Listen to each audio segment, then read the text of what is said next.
camera, sweetie. We back. Them Brothers from Inglewood podcast once again coming to you live and direct.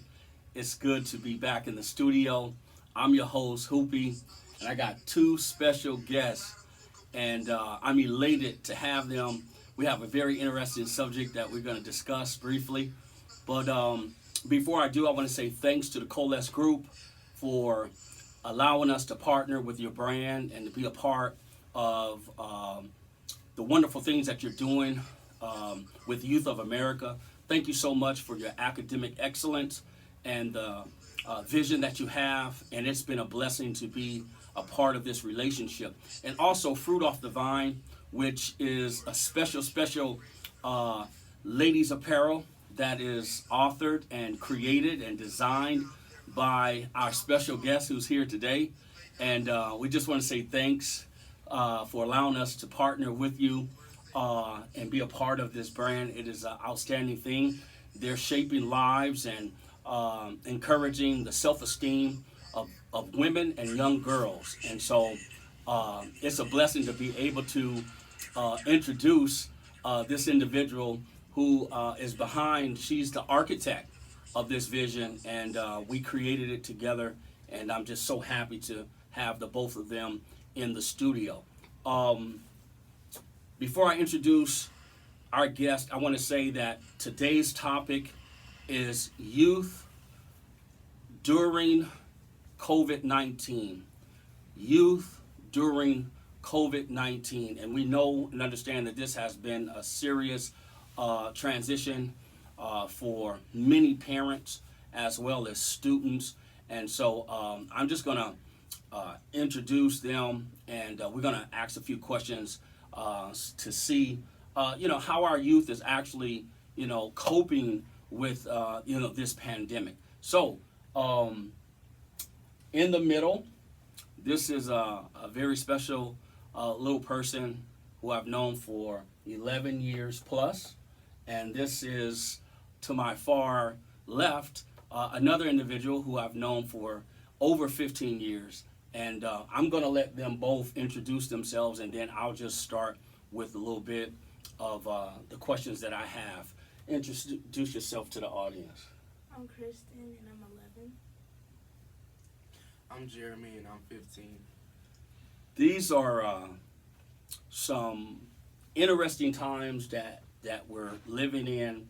I think that coming from your position as young people, you can better tell us what this pandemic means to you. So I'm gonna ask the first question to Kristin and see what she thinks about the pandemic and how it has affected her socially, emotionally, whatever that means to her. So how does the pandemic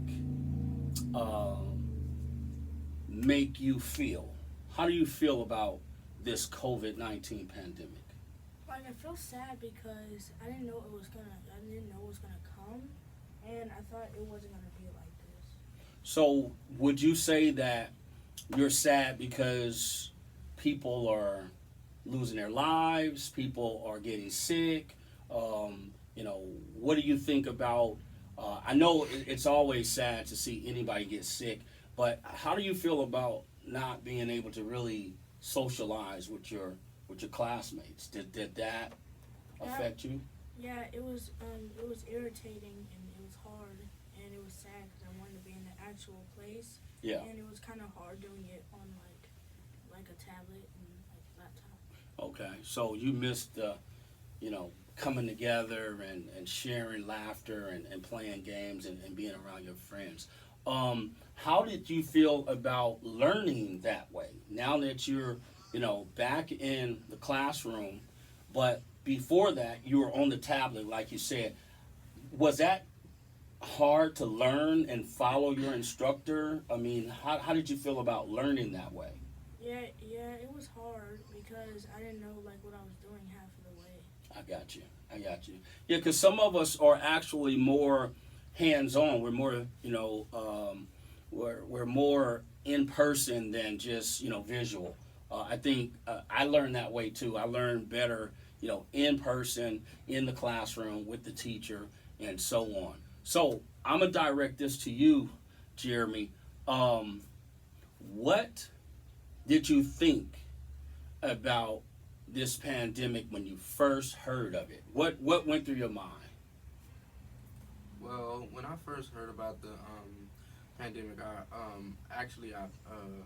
I think it was late. I don't want to. I think it was in 2020 when I heard about it. 2019 is when it started. Yeah.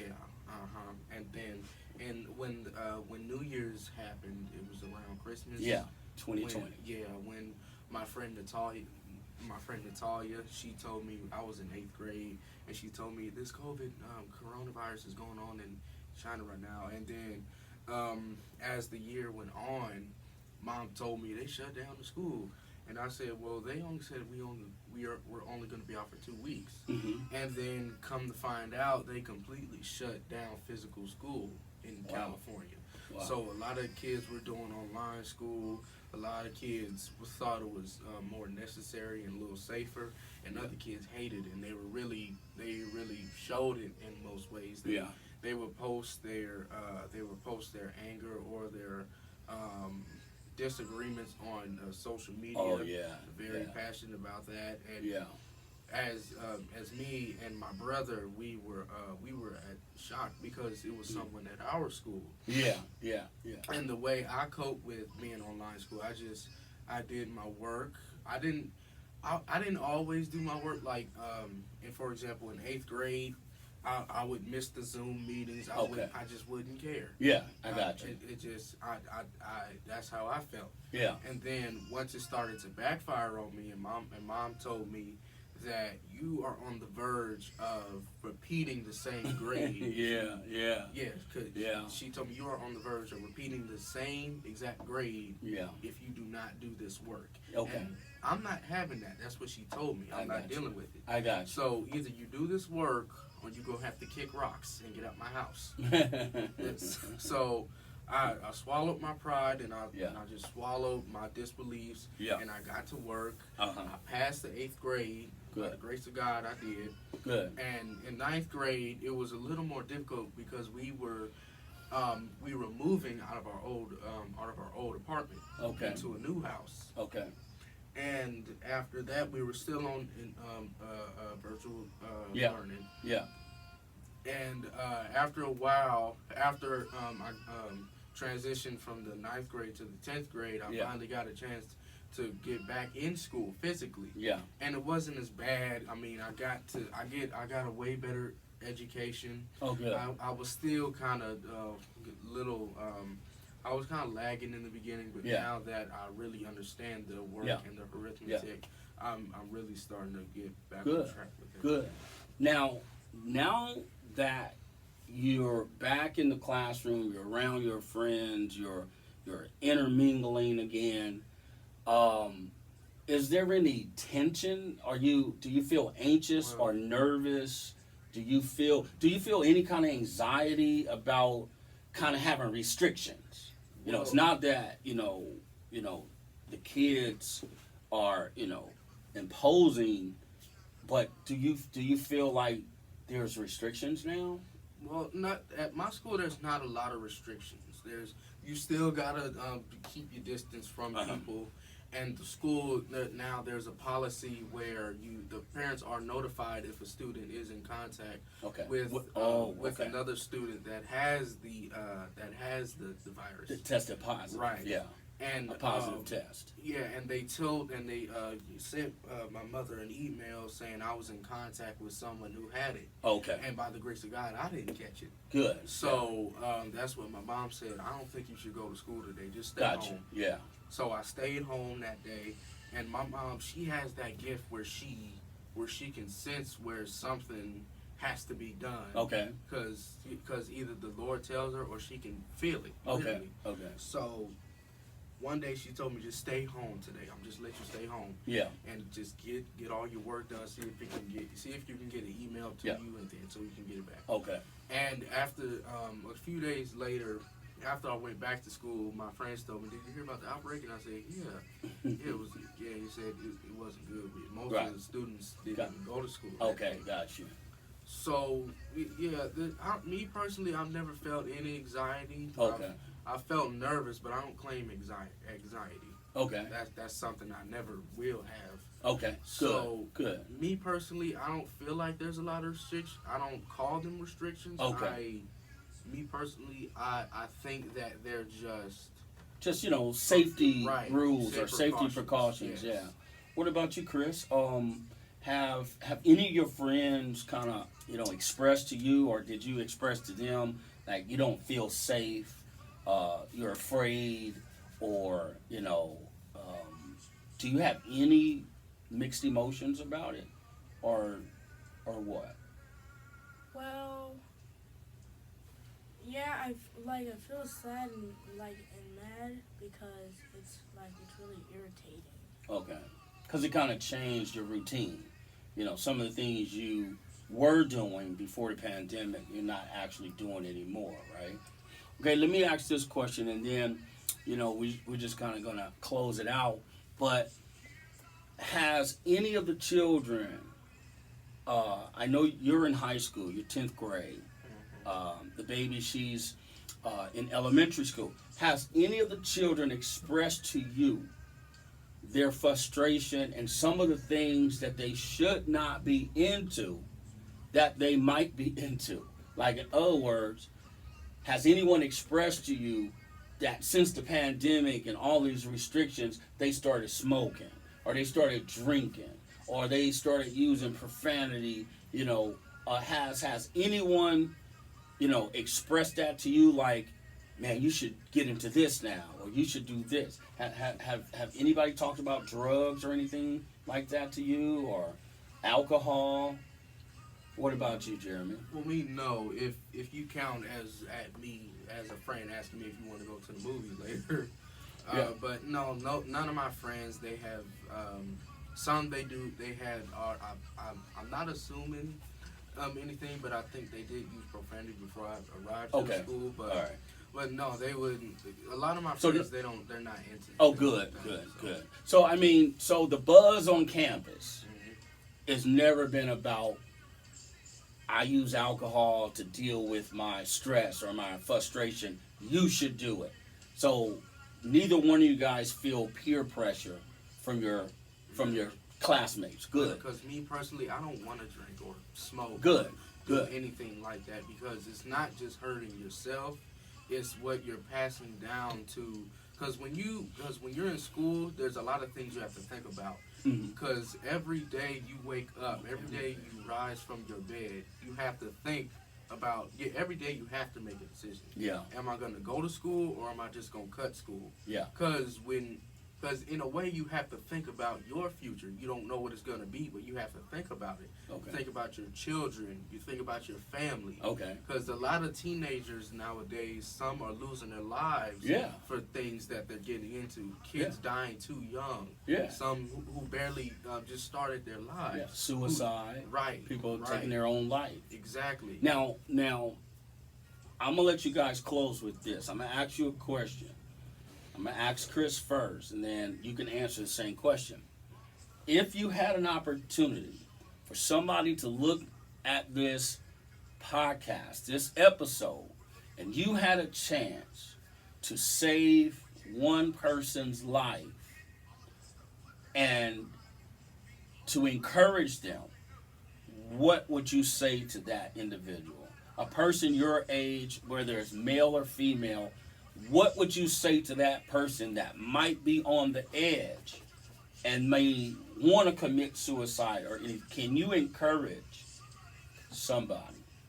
Absolutely, I would. What I would say is that you have too much to live for, and you have such a bright future ahead of you. And because what my brother told me was, and this is actually a true story. He told me one time, do not delay your future just because you don't know what it is.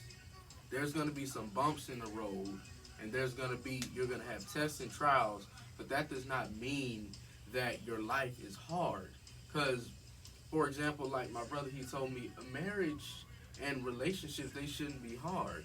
It's just you have to communicate with your spouse or your girlfriend or your boyfriend. Yeah. And if you do have some disagreements, see what that disagreement is. If it's just like, for example, if you get in a fight over the smallest thing, then it's not about that. It's something deeper than that. Yeah.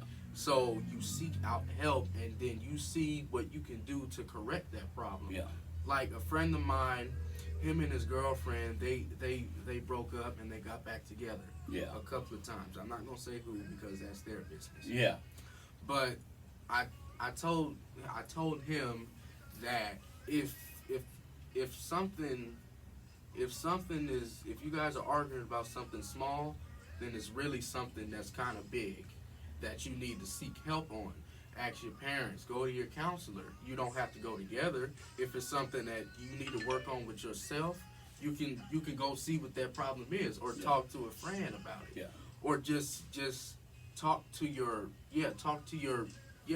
spouse. Yeah. And see what the real problem is. Gotcha. Just don't give up on it. Just say, "Oh, I'm done. I don't want to do this anymore." Because that is when that proves that you do not want to make the proper commitment to be in this relationship, or you don't want to make a proper commitment to do anything, really. What about you, Chris? What would you say to somebody to encourage them? Like technically what he just said. Like just you have a good future for yourself, and you don't have to just do suicide because you don't know what's ahead of you. All right, good. This has been great. This has been like the highlight of my week, of my day, right? Really of my month, because this is a new month. And I just want to tell you guys, the viewing audience, how appreciative I am for you. It's been a while since I launched any podcast, and we'll get into that, at a later time. But I just want to say thank you, and I want you to subscribe, and share the content. These two are my children. Jeremy is my middle child, and Kristin is the baby. I have an older son who is 18 years old, college student, and his name is Micah, and he's not in the studio today, but I am so elated not only to have my children here with me, but to hear what the young people are dealing with, what they're going through, what they're seeing on a regular basis. So you parents, you teachers, instructors, mentors, tutors, anyone that's in guardianship or some type of responsibility with young people, be encouraged. Know and understand that God is on our side. And I know a lot of people don't believe in God. However, we do. And so you have to trust the process, and you have to communicate with your children and give them a voice so that you can hear the heartbeat of our young people, so that we'll know how to assist them. We don't always have to have a bunch of answers or instructions for them. Sometimes we just need a ministry of presence. We need to just be there. We need to just hear their hearts, hear their voice, and continue to encourage them as they go on the journey. So I want to say thank you for allowing me to share with you and be a part of this podcast. I love you guys so much. And I tell you, making memories with you guys is one of the most blessed and important things in my life. So thank you again for tuning in. We love you. Be encouraged and continue. Press the bell of notification so you'll know when we're coming on the air. And just want to say thanks again. Peace. We out. Say goodbye to the people.